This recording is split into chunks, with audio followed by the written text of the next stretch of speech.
Hi, this is Paul. John Vervaeke this morning tweeted out a video by a channel called Equality Existence. This woman's been making videos for just about as long as I have, and not a lot of subs on her channel. But John pointed this out, this video that she did going back over the conversation that John Vervaeke and Jonathan Pageau had. And I thought I agreed with John. I agree with John Vervaeke that this was it was a quality video. She nicely, she did a lot of the kind of things that I did, but I thought she did it really well. She sort of walked through the conversation and slowed it down, which I know I really need to think it through and think about what they're saying and see if I really understand what John Vervaeke and Jonathan Pageau are saying. And well, I'll play a little clip of this later. This kind of jumps on a video that I planned out last week but never had time to pull off. John Vervaeke, of course, continues to do quite a few things beyond just the meaning crisis videos that he's been doing. And what's been fun about some of these other videos is he gets into some of the things that we're going to be getting a little bit later in the meaning crisis video. So I've been excited about that. And I haven't really kept up with doing necessarily commentary on the meaning crisis video, partly because, especially with John, he's laying all of this out systematically, and I want to sort of see where he goes before, so that I can contextualize the different parts. I've got a lot to. When John and I talk, I'm sure we're going to talk about the Protestant Reformation and some of those issues. Because it's actually sometimes when he's talking about Luther, I think he's really talking about Calvin. And there's so much nuance and complexity and resolution within religious traditions that it's very, very difficult to talk about them, especially with people who aren't immersed in those religious traditions, for the conversations to be considered to be fair by people within the religious traditions. This is a continual problem. And it's not just a problem with Christianity or Protestantism. It's a problem with me, let's say, talking about Buddhism. So, because compared to what I know about the history of Christianity, of which I know, and I can only know just a little bit, the same is true of my knowledge of some of these other religions that I'm not a participant or a practitioner or a player in. And so that's what makes having these conversations just so incredibly difficult, because there's so much that I will get wrong, and so many ways that can probably rightly be perceived as being unfair to other people's religious traditions, just simply out of ignorance and judgmentalism and all kinds of flaws on my part. And I'm not saying that's what John Vervaeke's doing, but so when Christians listen to Vervaeke, there's, especially from within a Christian tradition, it's going to be difficult to sort of work through. But I've really appreciated his series, partly because it's helped me see and get some inklings from a different perspective on how religious traditions work, not just Christianity but others, and I've learned a tremendous amount through the series. So at some point, John and I are going to have a conversation, or maybe more than one, and I look forward to that. But I've kind of held off on that because he's putting a lot out there, and it really takes time to digest it and think about it.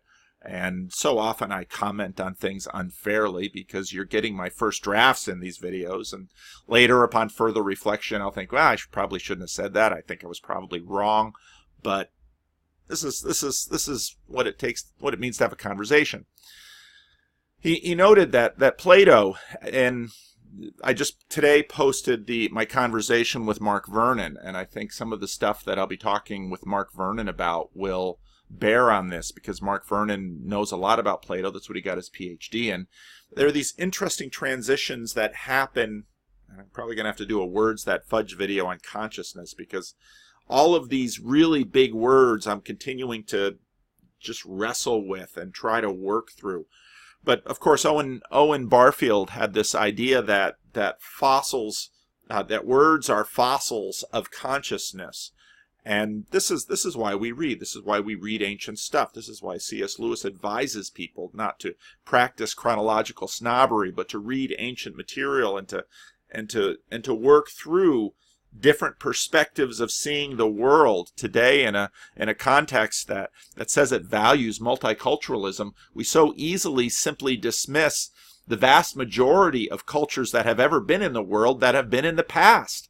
And and these are accessible to us in a limited way via their writings and their words, and so we should plumb these depths. So, for example, Plato, as during the transition of, and Vervaeke runs through this nicely. In Egypt, you've got the hieroglyphics, you've got the cuneiform, and then when you get alphabets, and increasingly we outsource our information storage to texts, and now via the internet and our smartphones. At the meetup last night, I was trying to think of something between Christianity and Mormonism, and I pull out my smartphone and I pull up my blog because someone quipped, that's where you store all your knowledge. Well, that's right, I do store my knowledge on my blog, and I store it in my Kindle library, and I store it in my YouTube files and all of this stuff. So I got to keep an eye on the time because I got a conversation in an hour and 15 minutes. I'm not going to have time to do this video. Anyway, Plato was suspicious about writing and how it could change us, and rightfully so. And so he does these dialogues, which are a particular kind of writing. And these dialogues are different than, let's say, reading poetry. And once you get into the Owen Barfield stuff and the Jordan Peterson stuff, you're gonna hear a lot about poetry, because poetry is a different sort of writing, and a lot of the Bible is poetry. And most of the poetry in the Bible, Christians who will say, well, the Bible is the Word of God and I believe it, all of those things, well, vast portions of the Bible they simply ignore, and because it's hard. The prophets, the Old Testament prophets, it's just all poetry. And most Christians just simply ignore it because they don't know what to do with it, or they have a theological framework that, in a sense, puts it over here and says, "Oh, you don't have to worry about that." Then you've got narrative, which is another form of writing, obviously. But the point is the way that we encounter this biblical text, the way that we encounter this spoken word. Most of us, we can't help but approach it in a rather naive way, because the only way that we've known to approach it is the way that we've approached it. And this is why moving into another culture is really helpful. Living in another culture, learning another language, anything that can get you out of the bubble of your culture will raise your awareness that there are multiple cultures going on. And this is not just true horizontally in terms of all of the cultures around the world now, but it's very true historically, going back over cultures, and people have seen the world through different eyes. And we have this bias, of course, we can't help but believe what we see and what we believe, because that's just what it means to live. But it's helpful then to study these other ways, but that's also disorienting, because what pluralism does often is enables a certain skepticism about ourselves. Can I really see the truth? Do I really know the right way? Is this really all there is? So around 1200 BC, John Vervaeke talks about, or 1280, sorry, John Vervaeke talks about this transition from Lectio Divina into this more propositional form of reading. So let's listen to that part in this video. Okay, let's go back to dating it. 1200, you said, around there. Yeah. Okay, what happened around 1200? Well, what starts to happen is, so notice we've talked about this indwelling internalization, and one of the things we do, because we're sort of natural born cyborgs, as Clark would say, right, is we have this kind of identification relationship to some technologies, right, and not only physical technologies. This is a physical technology. We can do it with what I call psychotechnologies. This is a notion influenced by people like David Olson and Vygotsky and others, right? Like literacy is one of my prototypical examples. You're using literacy right now in your notes, right? And so what that does, notice what you've done. You've put your thoughts on paper, so you don't have to, you can reflect on your thoughts without having to hold it in working memory, right? You can go back and correct your thoughts. You can connect previous instances of when you were thinking to instances now to future instances. You could have me read it and connect your, so it just massively empowers your processing, right? So these psychotechnologies, and we... What are some other examples of psychotechnology? Numeracy is another psychotechnology. Coding, an example of psychotechnology? You mean computer coding? Computer coding. I would need to ask people, but I imagine it is. I imagine if they've started to understand and think, through. So if they've started internalizing and thinking in terms of coding and sort of, So it has to be related to the cognition, because it's not just what expands the amount that you, well, I guess that's technology. Yeah, that's right. So, right. Notice how second nature literacy is to. If I ask you to look at those pages, and don't cheat by unfocusing your eyes, look at the marks and don't read them. It's almost impossible for you to do that. It's become so internalized. And it seems like it's innate. It seems like it's innate. It seems natural to you. It seems like it's natural to all of humans. But it's not, because of course for overwhelming most of history, for overwhelming most of humanity, people were illiterate. Right? And there's still some people who are. And we have to teach people to become literate. Okay, so all of that. Okay. So how people relate to literacy, and I think one of the things that drove the Axel Revolution was a change in literacy, a change from hieroglyphic, cuneiform literacy to alphabetic literacy. And so when you see changes in how people relate to literacy, that can help drive significant changes in our cognition and even our consciousness, how we understand ourselves, how we understand the world. I think that, for example, and I argue in the series, that the change to alphabetic literacy helped to drive the generation of the two-world mythology.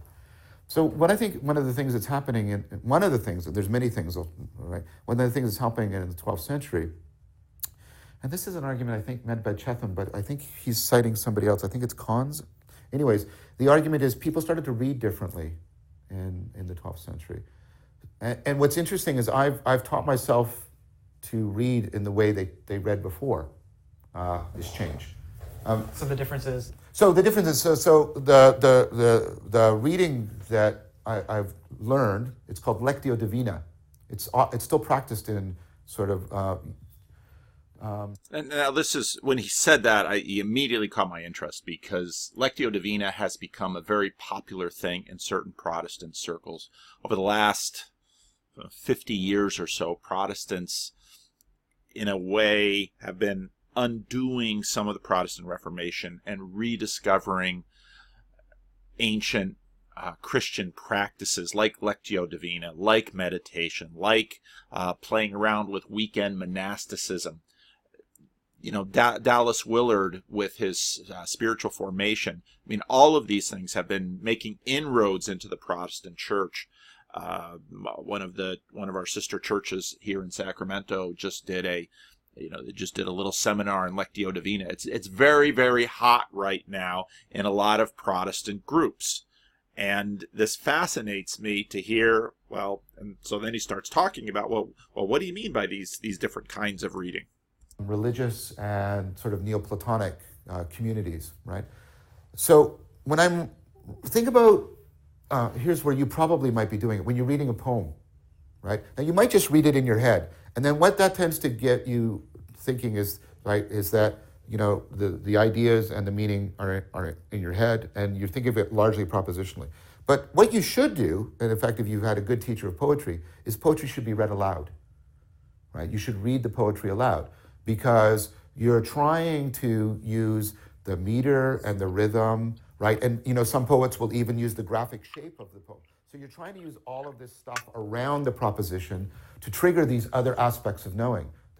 And I think this has a lot to do with YouTube, because YouTube is, in a sense, this new technology of deliverable flat. Now, when I talk a little bit about, I'm going to talk with Bern Power tomorrow about texture, because he had a very interesting video, which was a recording of a lecture that he gave at L'Abri about texture. But YouTube is, in a sense, a vivification of the spoken word. And so we're all experimenting in this now. The perspectival, the procedural, the participatory. Use the graphic shape of the poem. So you're trying to use all of this stuff around the proposition to trigger these other aspects of knowing. The perspectival, the procedural, the participatory, right? And so people were reading and they were reciting text, and they were often reading in concert. So it was also, right, not just individual, it was shared and communal. And of course, if you're churches have been doing this stuff for a very long time, and it never stopped happening in the church. Even in our very sparse liturgy at Living Stones, every Sunday we will read part of an entire psalm, and we will read it together, and we'll read it antiphonally. And the context of reading that psalm in the place of worship is very different from being at home reading it in your Protestant daily quiet time or whatever. And so this stuff hasn't gone out of fashion. It's just a lot of people have stepped out of it, partly because as a culture we looked at and said, well, I can read that at home. Not being aware enough that actually reading it together and practicing it communally is a different thing from just reading it at home. It's just not a matter of gaining the information. And I think a lot of people have given up on Bible reading because they thought, well, I've read the Bible before. Well, but we're doing something different. And often I'll tell people who are coming to me and they're trying to learn how to pray, and I'll say, well, try praying the Psalms. And they're like, what do you mean? Well, read the Psalm. If you're not going to bother anybody, read the Psalm out loud to God. Well, that would feel weird. Yeah, part of it is it's supposed to feel weird, especially at first. And then you'd say, well, I read stuff in that Psalm and I think, well, I don't know if I should say that. Well, this is part of the dislocation and the shaking up of who you are. So this stuff hasn't really gone away. I remember hearing that one of the first people, not the first people, but somebody, I think Caesar could read in his head, and people thought he was a superhuman. Yeah. So. So it wasn't that common. Is what we think. Yeah. We take it for granted. Yeah, and so and that's one of the reasons why we started inventing more and more sophisticated punctuation, so that we could read in our head rather than having to read aloud. Because it's faster. Yeah, it's faster, and it's much more important. So it has its advantages, but then there's a disadvantage. Yes, it has significant advantages. I'm not saying to anybody stop silent reading, but what happens is, right, you go through this change, right, where you go from, I have to be participating, involved, I have to be going through a transformation as I'm engaging with the text. And that's what we often still read when we're reading poetry properly. We want the poem to transform us, to change. We're not just trying to get the information from the poem. We want to undergo some experience, some transformation. Is this related to faith or doth? The Hoth? Yeah, I don't know how to pronounce it. The Hoth. Because I know that has to do with experiencing something. Yeah, that's participatory knowing. So is this related, or is this totally. It just seems like it is? It is. So the Hoth, right? The participatory knowing. You see it in the Bible in the Old Testament because it's used both of like a relationship, like of faith, as you said, but it's also used as the term for sexual intercourse.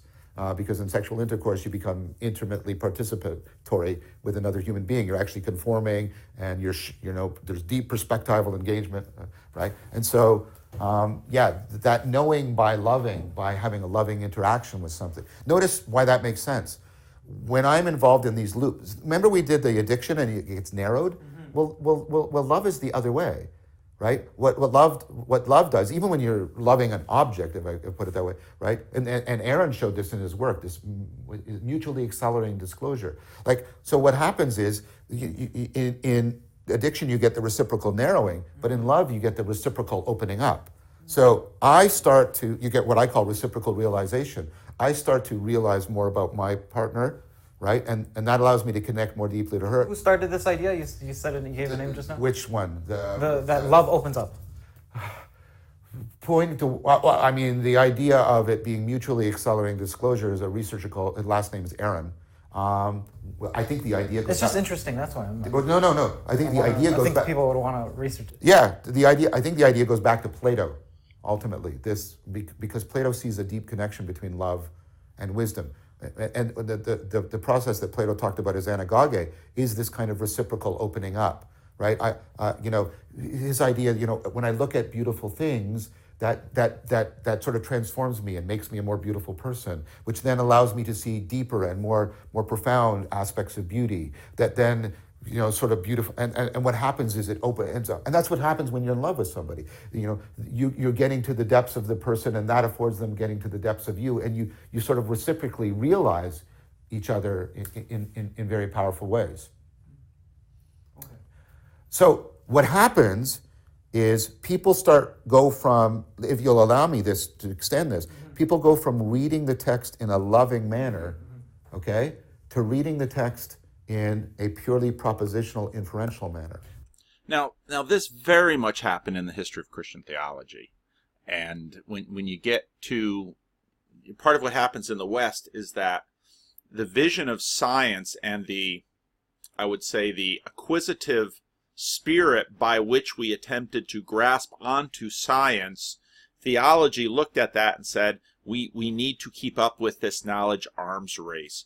And so what happened in theology is that theology took on this sort of scientistic manner and abandoned this love relationship with the text. Now again, this was not completely abandoned. It continued to be practiced in churches, and it continued to be practiced as individuals. It wasn't abandoned, but in some areas, in terms of, this is sort of how culture works, because as Jordan Peterson rightly notes, we keep an eye on each other with respect to status, and we're highly tuned for that. And so when we see science people gaining status, anybody who has a score of agreeableness higher than 20, really starts getting pulled over there. Of course, the low in agreeableness, if you go to the Sacramento Jordan Peterson meetup, you can meet a whole bunch of people at 0 in agreeableness, but that's just our group.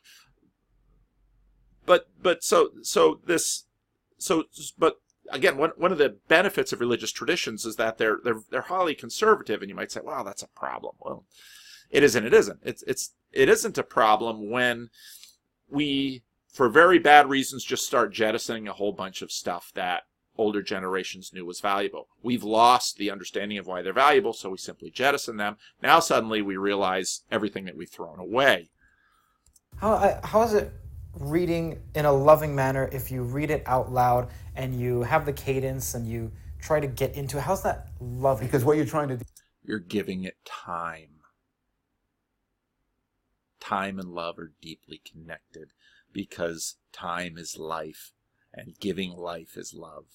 You're trying to trigger, right? You're trying to trigger all aspects of your information processing that are much more procedural and perspectival.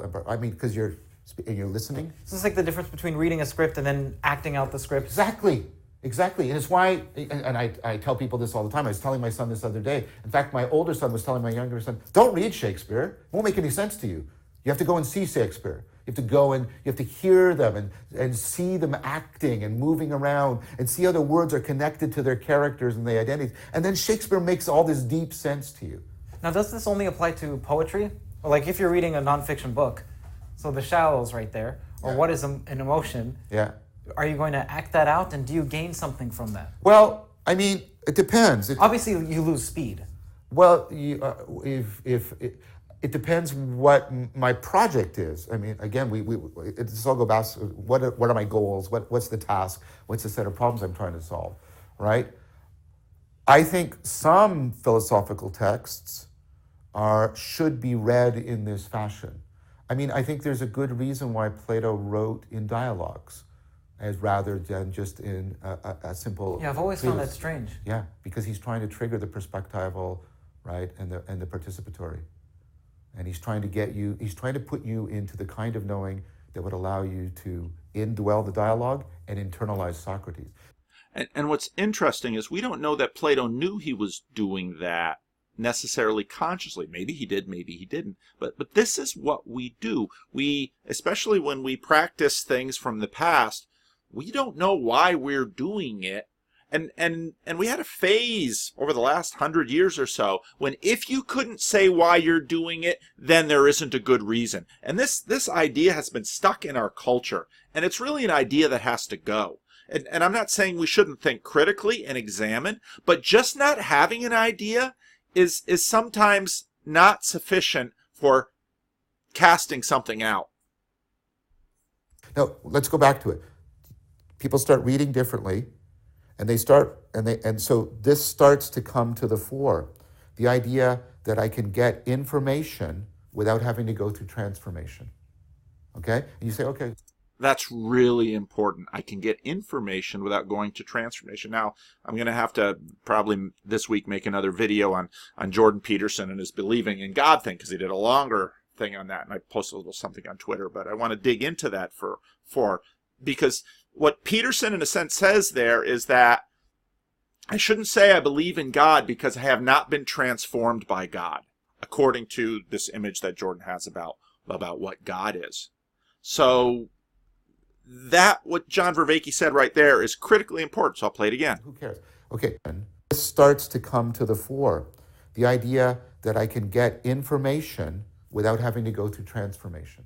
And I think part of the truth of that is information does transform us. And we know that, and we have that built into this little phrase, I can't unsee that. Because that information, just that image, just that visual, and this is in comedy, I walked in and saw my parents having sex, I can't unsee that. Or you see your wife cheating on you, you can't unsee that. Information is transformation, and in our information age, we have denied that at our peril. At the same time, we treat information as just a consumable without respecting the transformation. So in a sense, there's problems on both sides of that. Okay? And you say, okay, who cares? Okay. What are most of the texts? The texts are religious texts. Clearly, it's 12th century. Okay? And this is an idea that, that Jensen Kim and I talk about a lot, right?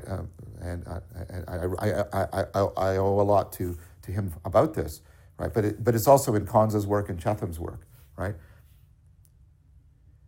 It used to be that you could only gain access, if this is the right word, to God, the deepest reality. You can only have that knowing by going through transformation. So theology was always linked to the process of spiritual transformation.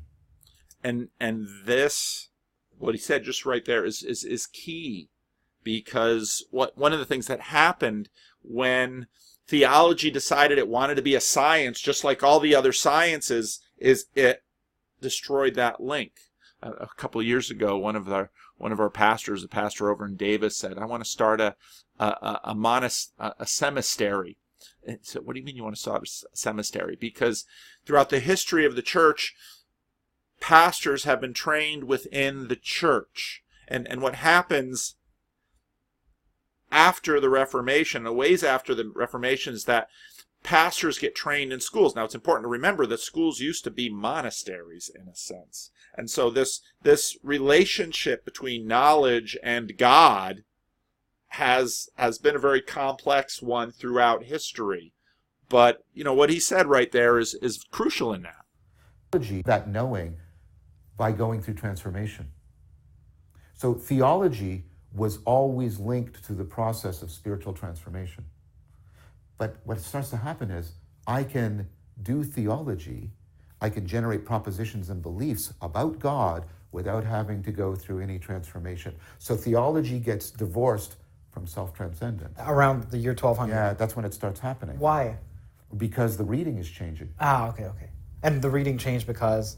Probably. And this is one of the areas I want to talk to John about, because I want to know a lot more about this, and so I'm waiting for him to get into this in his series, because I'm probably going to want to take a look at some of the books. He's good at giving book references, and so this is something I'm very curious about. Pageau has said something very similar to it. Probably for reasons you said. There's many ways in which I can make my reading much more efficient, much more effective. I can consume more information, right? If I read in this silent fashion. But now I start to think of myself inside my head, and that I am my beliefs, and that meaning is in the propositions in my head, rather than the meaning that was carried in this reciprocal realization between me and the text, in this mutual transformation, right? And so now there's a separation. That's right. And then and at the same time, Aristotle's being rediscovered, right?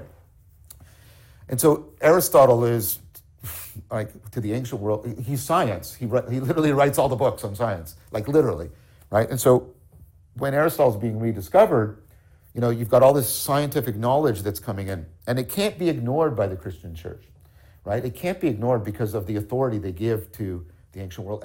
And I've been reading about this actually recently. At first, Aristotle was banned, and then, of course, he was embraced, and Thomas Aquinas then creates a synthesis. Also because, Aristotle and Plato, had deep influences on people like Augustine, and so they can't just ignore Aristotle, but they can't simply assimilate. So they've already respected Aristotle, or the Greeks? There's a respect for Aristotle that has been set up within sort of it's in the warp and the woof of the way in which Christianity had integrated with the Platonic tradition. Around what year was that? So the integration with the Platonic tradition starts much, much earlier. Was it Aquinas? Oh no, that's much later. I mean, I'm actually getting to Aquinas in this picture that we're talking about, but no, this is much earlier. You're seeing this in the in the 3rd and 4th century, and most especially in the 5th century with Augustine. Augustine is the person that really fuses Christianity and Platonism together. But you're also seeing it in Eastern Christianity. You're seeing it with Pseudo-Dionysius. And when you say he's fusing it, it's not as if he's taking passages from Aristotle and putting it in the Bible. No. What you mean is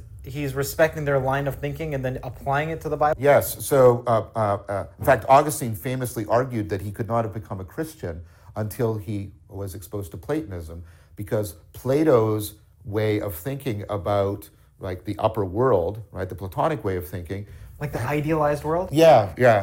That gave because Augustine was very much sort of a materialist in his way of thinking, and he couldn't get into Christianity because he didn't know how to relate to this God, this invisible, unseeable. He was an atheist before. Well, no, he's a Manichaeist. He follows the religion of Mani, which was a very sort of dualistic, very materialistic, especially his version of it. We'll start there. I sometimes forget exactly where I want to dip out of these things. Now, along the way, and again, people throw such fun things at me. So I'm doing the Gospel of John in my adult Sunday school class, and so someone shoots me this from St. Elijah Church somewhere in Middle America, this wonderful series. Very long series. Of course, I love a very long series on the Gospel of John. And I was listening to this video, and I thought, this is exactly what Vervaeke is talking about. So let's listen to some of this.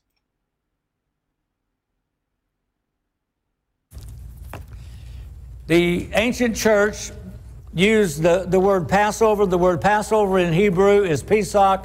You put that into Greek and it's Pascha, and that is the word that the Eastern Church has always used. The Western Church uses the word Easter. So when I say Pascha, I mean what the West means by Easter. So we have Pascha, and at Pascha, all converts were baptized on Holy Saturday before we had Pascha beginning at midnight, Easter service held at midnight, in which they would receive their first Eucharist. So you had baptism and Eucharist centering here on Holy Saturday of Holy Week. Holy Week would have been the week immediately before that Sunday, Pascha Sunday. And then we had a period here that we call Great Lent. That's where we're talking about now. The oral instruction took places in 2 stages. The first stage of instruction, catechesis, occurred during the 7 weeks of Lent and Holy Week prior to their baptism, chrismation on Holy Saturday.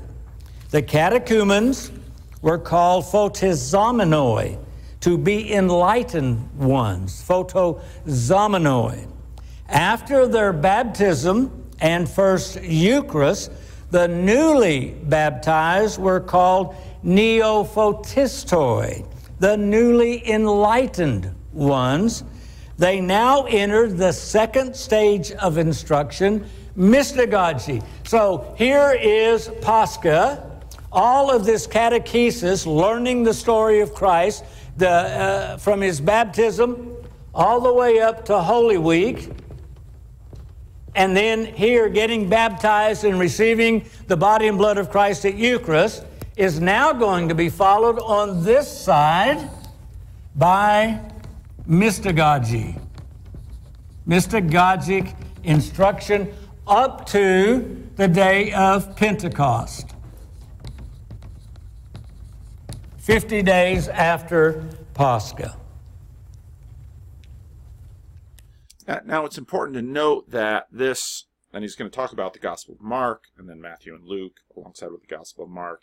That's the catechesis. That's the preparation for baptism and formal inclusion into the church. And then mystagogic instruction is the Gospel of John, which follows from that. Now it's important to recognize that this, when we think about catechesis, and this is very interesting for me because, of course, in the Protestant tradition we have the Heidelberg Catechism, which functions similarly, but when I think about what's in the Gospel of Mark versus what's in the Heidelberg Catechism, it's very interesting, and it leads me into Dallas Willard land and reading Dallas Willard's best book, the Divine Conspiracy. But it's fascinating here how it's important to think about that. Again, if you look at these traditions, you talk to Jonathan Pageau, or now that I have a number of people I know through the meetup that are undergoing catechesis within the Orthodox Church. It's interesting to me how, the way, why when you go to an Orthodox church you have to stand through all that liturgy. And one of the members of my meetup, it was after Holy Week, comes and holds up this big book. He said, "We just did this whole book in liturgy." And again, the point from the Vervaeke thing is that they didn't just sit there and read through it. Okay, I read through this book, I know it.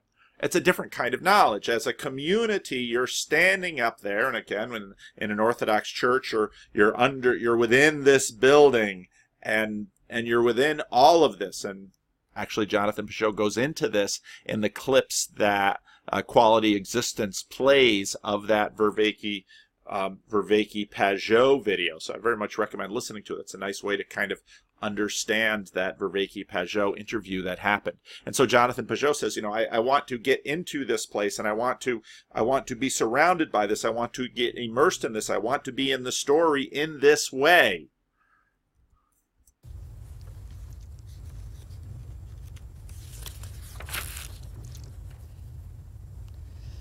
During the 7 weeks following Pascha, the newly baptized then received mystagogic instruction into the meaning of their faith and into experiencing the presence of the risen Savior in their lives.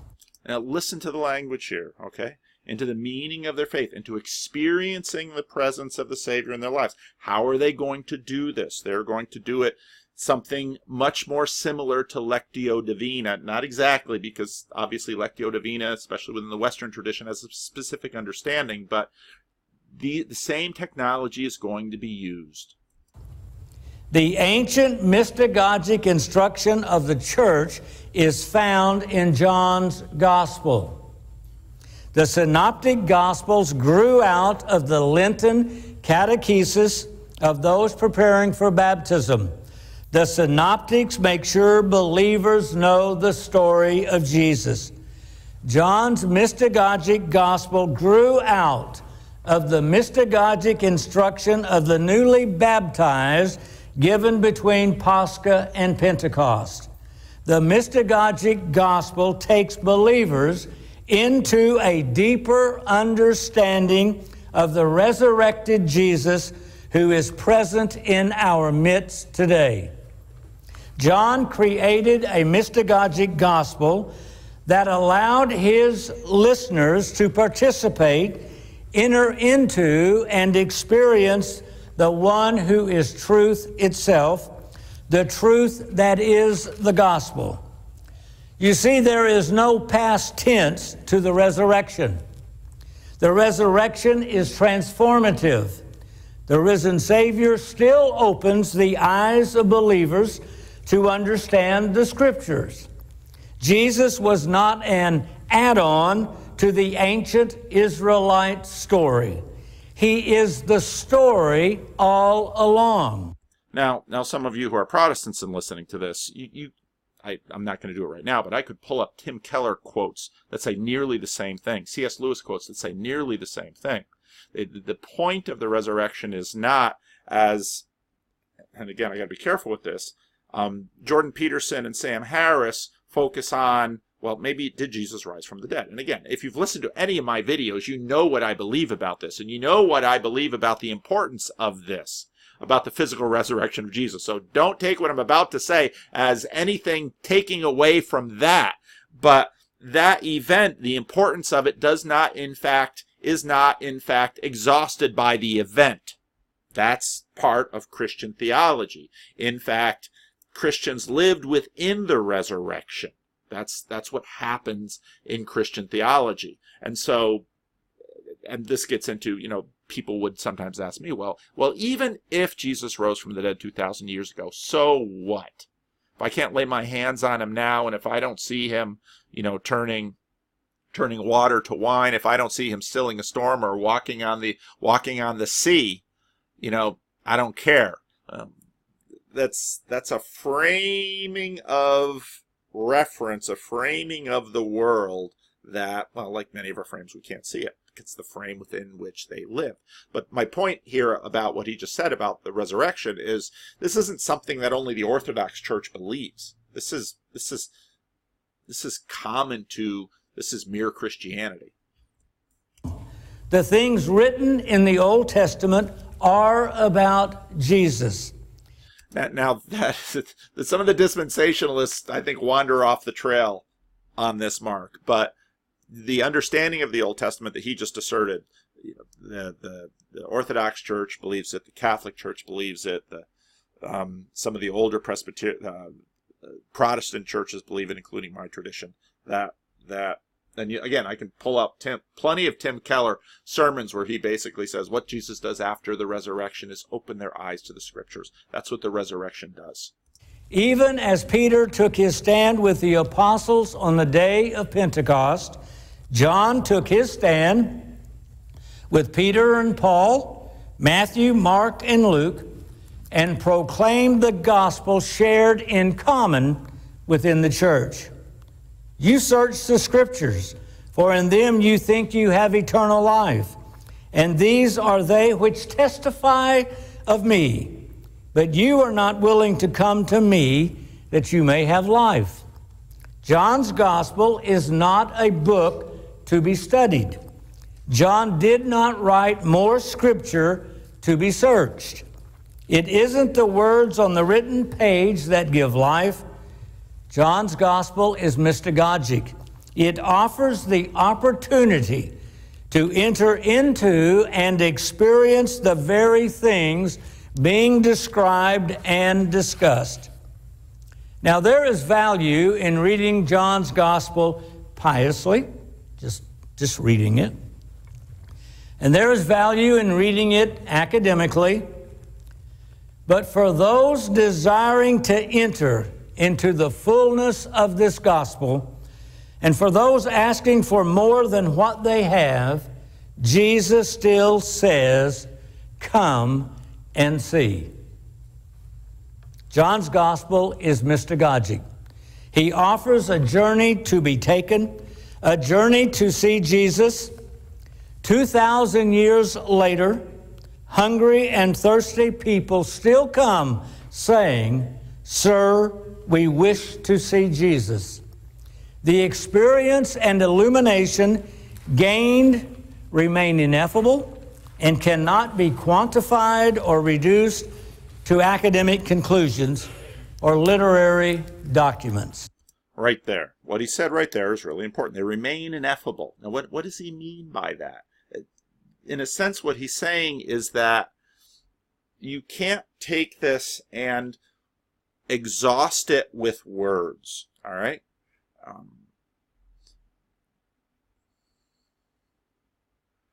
It's basically what Vervaeke is talking about, that there's another layer here going on. And in fact, the practice, the way that you regard, the way that you live with the text is a different thing than just the words themselves. This is a journey not to understand a book, but a journey to meet a person. This is a journey to see Jesus. It is also a journey with Jesus. It is a journey into the mystery of his truth. Mystagogy, Catechism, and Mystagogy Part 2. Okay, so that's as far as we'll go with that. But you can see, and in fact, if you didn't see, well, some of the interesting stuff in here is also about inscripturation, which I just started the Gospel of John in my Sunday school class, and noticing where this begins at in the Gospel of John begins even with the prologue. We're already in a sense into John the Baptist and the baptism of Jesus, and thinking about that was really helpful in terms of fleshing out, why are these books shaped the way they are? Because that's a constant conversation among scholars. Why are these books shaped the way they are? And when you understand it within the life of a community, well, it begins to make a lot more sense. And you understand participation via liturgy in terms of community, in terms of what John Vervaeke just said, again, it begins to make a lot more sense. Now, John was just on Rebel Wisdom with The things I talk about in the series is the difference with Jordan Hall. And again, very similar to what we just heard, but a little bit different, so I wanted to play this too. in which people read text, for example, as an example, to try to start deepening the metaphor. So I compare how we read text. We tend to read text right in a consumatory fashion. We're taking in the propositions. We're looking for the logical coherence between the propositions in our head, and we're sort of living inside of our head in that way. And then before that, typified in what people do in Lectio Divina, right, was this reading that was recitation. It was done communally, and it's meant to be participatory, like the way you read a poem, or the way you sort of set yourself to appreciate music. Now, it's also important to recognize that this is so recent. When I was growing up, we'd sit around the table and we'd have dinner, and my father sometimes would recite poems that he learned in his public one-room schoolhouse in the middle of the prairie growing up in he was born in, so he was in the late 30s, early 40s when he was growing up. That was a part of education. Now, we have changed education in this country to the part where we no longer practice rote memorization, partly because we have all these books around us, and so we can keep the information in these books. But something else is lost in the losing of that practice, and people have known that, but I don't know that we've known all that we've lost in that practice. And then the whole point of that was not just to take in the information and consume it, but the idea was that you could actually only approach the reality that the words were referring to if you were allowed something other than just the semantic content to engage you in a transformative process, right? So it was very much this idea that you can't, these deeper realities require a transformation before we can appropriately grasp, the meaning of the words that are being uttered. And so and so Kranz and others talk about, the notion of the self was a much more extensive notion. It was involved with others and with the text, rather than being sort of locked inside the head and locked inside the propositions. And this is where, we could get into, at some point, probably get into some of the Barfield stuff, because even the notion of the self, again, you can hear I could quote plenty of Tim Keller for this. Your identity was received; it wasn't achieved. You were always a part of your community. This is your identity. You didn't have to develop this yourself, and it was built into the text. And so, if Julian in the comment section, I've had Julian on the channel a couple times, and should have him on again sometime. Julian is a Hutterite, and he is embedded very much within his religious community, and so the community in the text, and Julian welds dumpsters, and you think, well, why? Such a sharp young man, why is he welding dumpsters? Because part of the communal tradition is working with his hands, and that leaves him time to listen to my videos. What a wonderful thing! But this is, and it breaks us out of this. The little bubble, which is 2019 in whatever little space you are, and which for many of us is just within our little heads. Now, why all of this is relevant to me, and I think to our conversation, is because, right, one of the core aspects of what people reliably seem to be pointing towards when they're seeking meaning is this sense of deep connectedness to themselves, to each other, and to a reality that in some sense is greater than them. And it's interesting because I think, well, this is what it seems to me, I think you're doing something very analogous with spoken discourse as what people were doing with the reading, which was also being spoken, by the way. What I mean by that is you're trying to bring back, right, the connectedness of the communication process. Now, he'll go into that more, and you should watch that video. But he's exactly right. The connectedness of this process. Now, part of what's happened in, let's say, the history of the Christian Reformed Church, these Dutch immigrants came to the United States in the latter part of the 19th, early part of the 20th century, and they shared a common language different from the outside world. They shared a common community. They created institutions. They did all of this stuff, the catechism, the Bible reading, pietistic practices, all of this gave people an incredible sense of community and meaning, and they were able to build institutions and do all of this. Well, part of what happened was that the rest of the world came in. You had newspapers and radio and then television and now the internet. And so so we don't know what community we're a part of. And I think increasingly that community is mediated by our social networks and the smartphone. And okay, what's going to be the ramifications of this? I don't know that we know. Now, one of the things that I picked up, Viktor Frankl and the meaning crisis. Viktor Frankl survived the death camps and very much understood the meaning crisis because it was right there. Nothing will focus you like a concentration camp. And the meaning crisis. And Viktor Frankl, if you've never read Man's Search for Meaning by Viktor Frankl, it's a must read. Because he basically notes that people with meaning, people with purpose, that can't be touched by the people imprisoning you, they survived. Those who didn't have that, they didn't make it.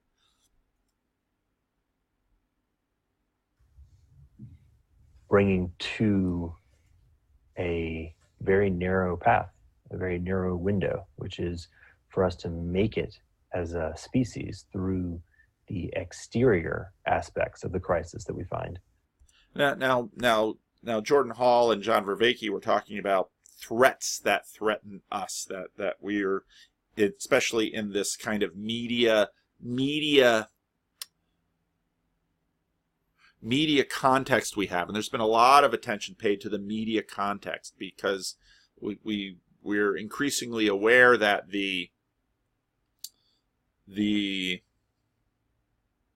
those who are serving up the agendas of our lives, what is their agenda? And, there's tremendous conversation right now about Google and what is Google's agenda.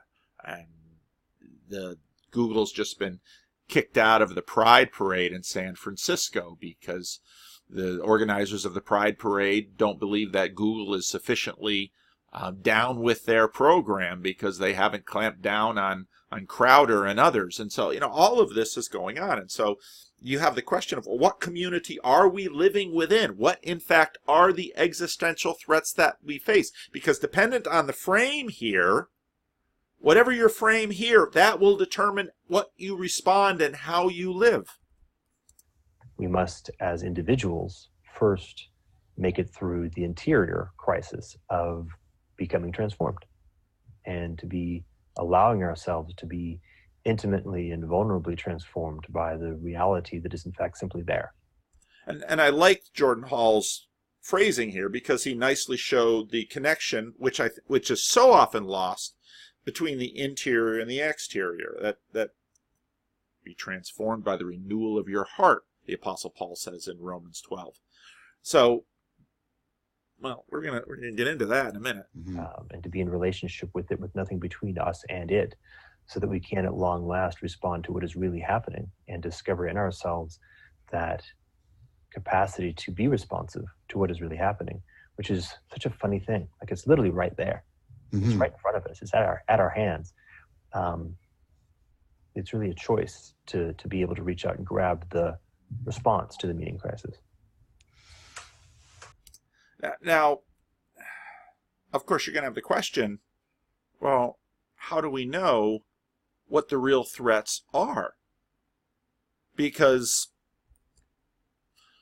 I think part of, for example, the losses experienced by the church have been a skepticism about the threats that church leadership have asserted others to have. So these things that you said were evil, I went into them and they didn't seem evil at all. They were life-giving. And this is, so right away you have this question of orientation. Well, so the meaning crisis has to do with the internal and the external. Well, how can we know? One of the things that I had hopefully I'll get the video of the C.S. Lewis presentation that I did last week.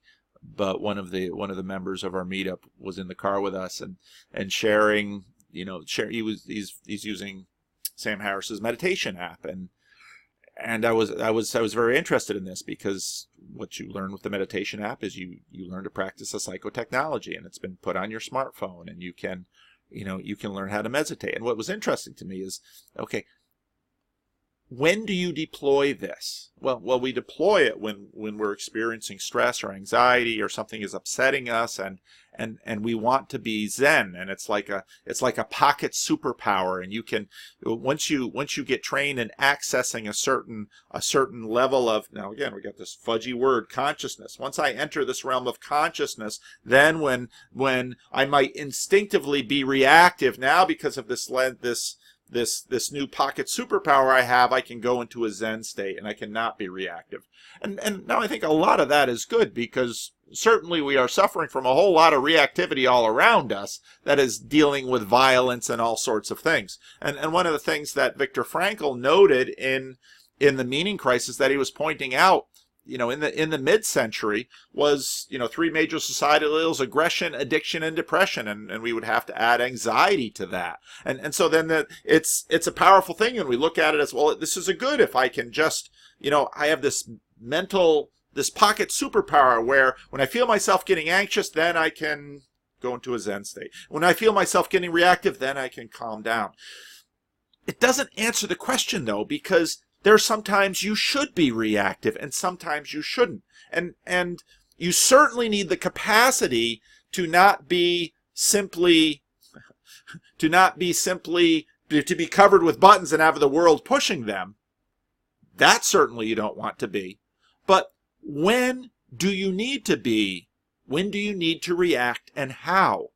Having this superpower doesn't answer that question. One of my favorite examples of this is a section from Tim Keller's book on preaching, where he tells this little story, where he's talking about what I call the secret sacred self. There are many severe problems with the sovereign self as a philosophy of life. To begin with, it assumes that we know what we want, and our inner desires are coherent, and that our inner desires are coherent and harmonious.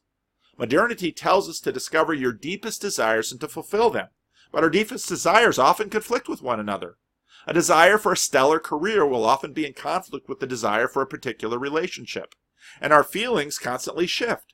So an identity based on our feelings will be unstable and incoherent. So again, you have to listen to your feelings, but your feelings can't be your master. So how can we deal with feelings? Well, maybe I'll have my superpower to numb my feelings. Well, that's certainly a better way than using alcohol to numb your feelings, or pot to manage your feelings, or Netflix to always manage your feelings. An even more serious problem is that an identity based on expressing ourselves without listening to the outside dictates is actually an illusion. A popular exponent of the sovereign self is Gail Sheehy in books like The Seminal Passages in 1976. She insists that you can become yourself only when you can look inside and express yourself from any external valuations and accreditations. This is patently impossible, and Keller is exactly right here. Imagine an Anglo-Saxon warrior in Britain AD 800. He has two very strong inner impulses and feelings. One is aggression. He loves to smash and kill people when they show him disrespect. Living in a shame and honor culture with its warrior ethic, he will identify with that feeling. He will say to himself, that's me. That's who I am. I will express that. He won't really, because he's living completely embedded within that culture. He doesn't even have to say that to himself. It's just who he is. The other feeling he senses is same-sex attraction. So you got the gay Anglo-Saxon warrior from Britain AD 800. To that he will say, that's not me. I will control and suppress that impulse. Now imagine a young man walking around Manhattan today. He has the same two impulses, both equally strong, both difficult to control. What will he say?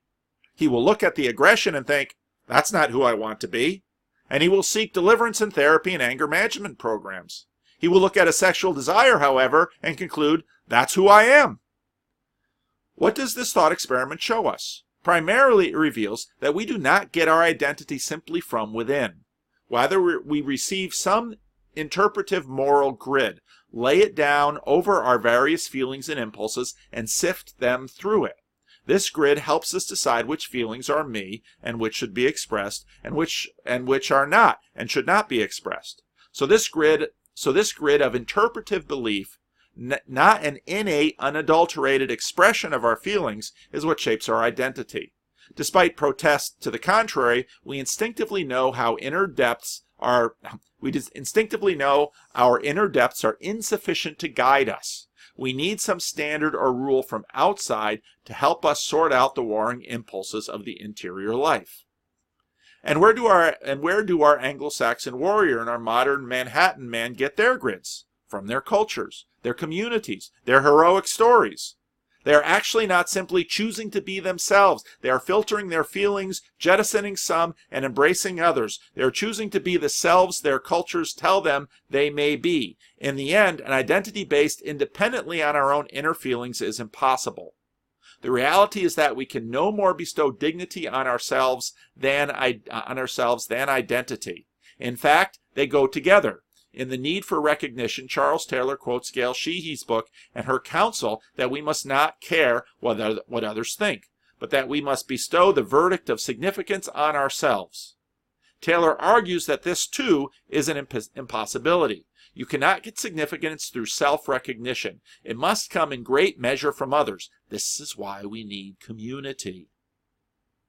In the end, you can't name yourself or bless yourself. You can't ultimately say to yourself, I don't care that everyone I know thinks I'm a monster. I love myself, and that's all that matters.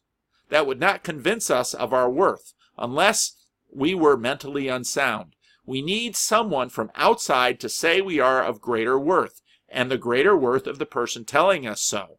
The more powerful that recognition is to our identity formation. This is where I'm probably going to get, I really want to get with John Vervaeke and talk about Luther, because he says, well, Luther, that's just narcissism, because someone arbitrarily is giving you worth. And I think we're going to have to process this together, because Keller is sort of half Lutheran, half Calvinist. And so Keller kind of shifts between those two quite a bit.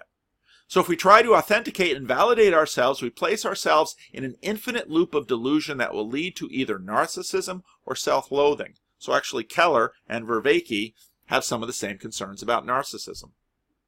The unshakable need for external affirmation and recognition, along with the current denial of this fact of human nature, puts enormous pressure on the late modern self. In traditional societies, if you are simply a good son or daughter, husband or wife, farmer or mother, you are doing all your society required. That could be smothering and confining, but the bar for recognition was not impossibly high, and they experienced a ton of meaning. The modern process of identity formation, however, tells you to go out and create a self from scratch. You must identify your dreams, especially the most vivid ones, and to fulfill them or feel like a failure. That prospect crushes those in many segments of our society where money, looks, power, success, sophistication, and romantic love are all become not just good things, but necessary identity factors. And here is where Christianity's offer can be recognized as so liberating. In biblical terms, we are all socially independent and worthy interdependent, and worthy beings because we were made in the image of the triune God, the imago Dei. This means that our value is both inherent, it comes simply from being human, and contingent. It reminds us how dependent we are upon God. It is an identity that is not achieved, but received. Likewise, in the gospel and the work of Christ, that identity is baptized into something even greater. It is not achieved through our performance of social roles, or through our fulfilling of religious and moral standards, or through our success and achievement of status. It is found in Him. Now, right there, what do you mean by that? That's tough. How do you understand that? Well, I've got 15 minutes until my conversation. Not having a record of my own that comes from my performance and effort, but that which comes through faith in Christ, the righteousness that comes from God on the basis of faith. Paraphrase of Philippians 3:9. So obviously that's something that I'm going to have to talk about in other times and in other places, but there's the Christian method, and that's a nice shorthand of where Tim Keller goes. Now I want to come back to this, and I want to play her ending because I was really touched by it, because it speaks of, I hear a lot of this. I hear a lot of this both in the meetups and in the conversations, and so when I think about Vervaeke and Pageau, they both have, I'm kind of, so you got Vervaeke here and Pageau here, I'm kind of in the middle of them as a Protestant, and working this through, because I really sympathize with what John Vervaeke has to say, because John would say, you can't go back. And he's right. We can't unlearn. And so any process which is simply going back, I don't think will get us there. And I think this is, in fact, part of the way the world works. As I mentioned before, I'm reading this book that Ron Dart recommended, which is basically a story of Erasmus and Luther. And so one of the earlier things, it talked about the fact that, when Aristotle really comes on the scene in medieval Europe, well, there's a crisis, and first the church wants to kind of close them off. So you're not allowed to read Aristotle.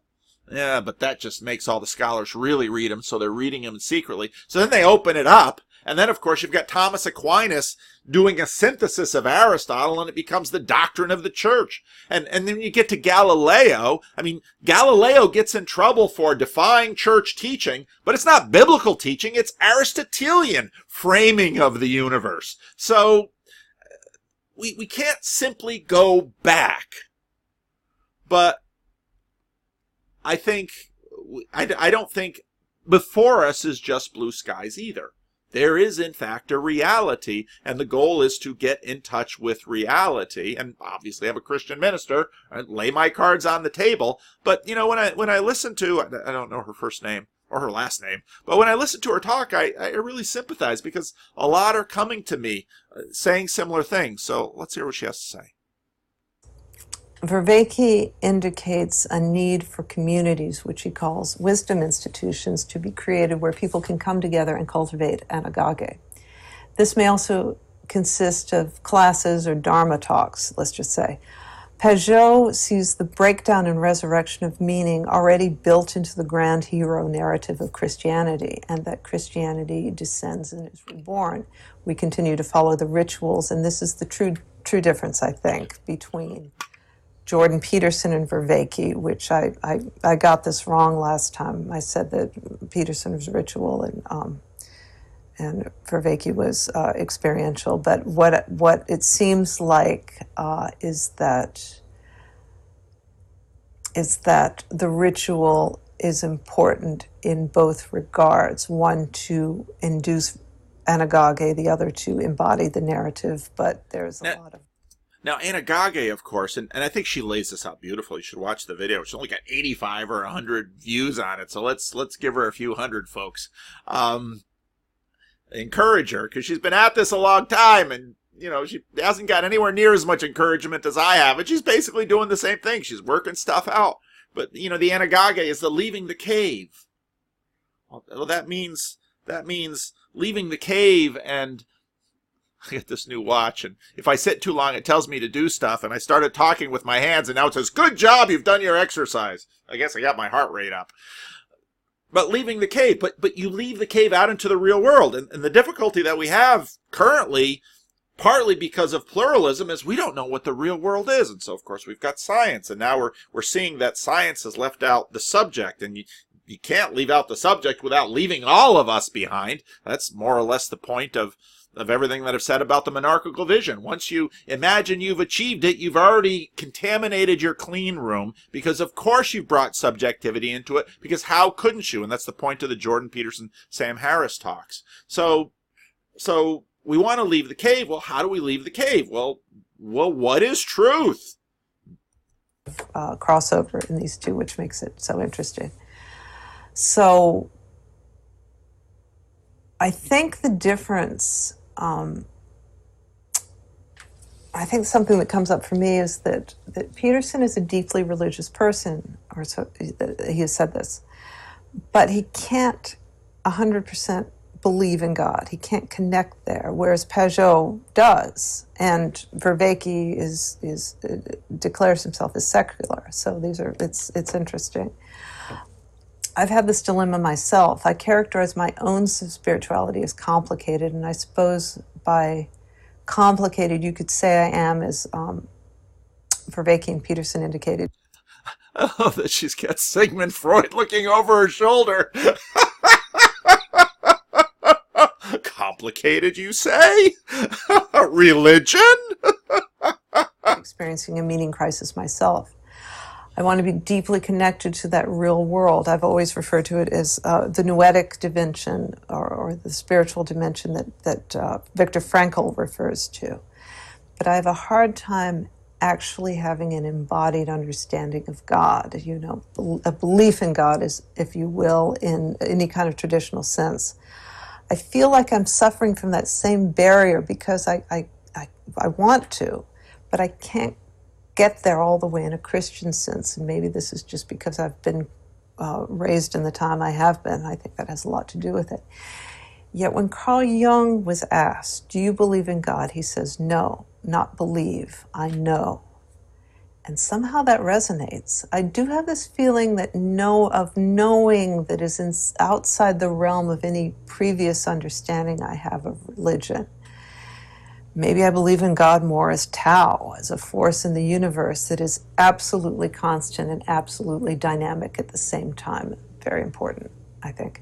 In a way, I feel like this is expressed in the description Pageau gives of the Trinity. And need I state this, it reflects very much dynamic quality. I would say my belief is that God is something like dynamic quality. Again, both approaches take into account an understanding of the underlying structure of reality and proceeding from there. These are practices that can ground us as we sort out the chaos at the end of the cycle or during the meaning crisis. So I hope that made sense, and I will see you next time for part 2. Okay, so I left a comment, and I'll read the comment. You know, I really appreciated it. I think a lot of what helps, I talk to a lot of people who share the comments that you made at the end of this video. I meet them online and in-person meetups here in Sacramento. I think for individuals like Pageau and myself who have never left the Christian thread, and you might pull up a blog post I did in 2009, which comes from George MacDonald. George MacDonald was a favorite of C.S. Lewis, where when I was homeschooling my kids, I read The Princess and the Goblin, which is a wonderful fairy tale, and it's much worth reading, where the little girl has to follow the thread, and she needs to trust the thread, and she has to stay with the thread. Don't leave the thread. And actually, I found that via a sermon, Praying Our Fears, from Tim Keller. Now I lost the thread. The experiencing belief isn't difficult for, say, someone like Pageau and I, who've never really left the thread. Decades of practice and community reinforce it, helping it to make it very real indeed. These practices and beliefs were jettisoned by many as counterproductive, offensive, immoral, and necessary for many, and just simply abandoned. It's sort of the difference between starting to learn the violin when you're 7, and I think of my conversation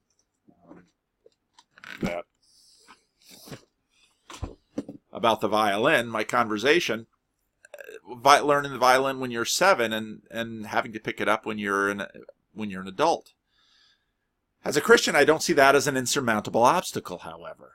And by virtue of the fact of what God has done, if you permit my language, many times in history through conversion, the thief of the cross gets a promise. So I'm looking forward to part 2, but